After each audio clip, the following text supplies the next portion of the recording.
Hey friends, எப்படி இருக்கீங்க? நான் இன்றைக்கி ரொம்ப ஹாப்பியாக இருக்கேங்க. ஏன்னா சென்னையிலேருந்து இன்றைக்கி தாங்க 6:30க்கு தாங்க வீட்டுக்கு வந்தேன். வந்ததுக்கப்புறம் 7 கிளம்பி மண்டபம் போயாச்சுங்க. ஏன்னா இன்றைக்கி எங்கள் அக்கா பொண்ணுக்கு காது குத்துங்க. ஸோ அதனால் நல்லபடியாக காது குத்தையும் முடிச்சுட்டு ஒரு 9 ஆச்சா, சரி டிஃபன் சாப்பிட போகலாம் அப்படின்னு சொல்லிட்டு சாப்பிட போயாச்சுங்க. போனதுக்கப்புறம் இன்றைக்கி நல்லா இட்லி, சாம்பார், சட்னி, வடை, உக்ரா இது எல்லாமே வந்துச்சுங்க. வரவும் எல்லாத்தையும் ஃபஸ்ட்டு எடுத்து டேஸ்ட் பண்ணி சாப்பிட்டு பார்த்தேங்க.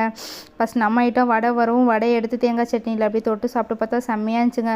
அப்புறம் இட்லி எடுத்து அதையுமே தேங்காய் சட்னி, தக்காளி சட்னி ரெண்டுலேயும் தொட்டு வச்சு சாப்பிட்டு பார்த்தோன்னா செம்மையாக இருந்துச்சுங்க. அதுக்கப்புறம் சரி உக்ராவை எடுத்து சாப்பிட்டோம். அவ்வளோ ஒரு இனிப்புங்க, அப்படியே நாவில் அப்படியே கரையுதுங்க. அப்புறம் அதையும் சாப்பிட்டு முடிச்சுட்டு அப்புறம் மதியானம் டைம் வந்துடுச்சு. அதே மாதிரி எக்கு, சிக்கனு, மட்டனு, அதுக்கப்புறம் வெஜ்ஜில் வெண்டைக்காய் மண்டி இது எல்லாமே வச்சாங்கங்க. அப்புறம் சாதம் வச்சு சாம்பார் ஊற்றி அப்புறம் எல்லாமே சாப்பிட்டேங்க. சாப்பிட்டு மட்டன் பிடிக்காத சொட்டு சிக்கனை வச்சே தொட்டுட்டு சாப்பிட ஆரம்பிச்சிட்டேங்க. அதுக்கப்புறம் நல்லபடியாக ஃபேமிலியோடலாம் நல்லா பேசிகிட்டு இருந்துட்டு அப்புறம் கிளம்பியாச்சுங்க.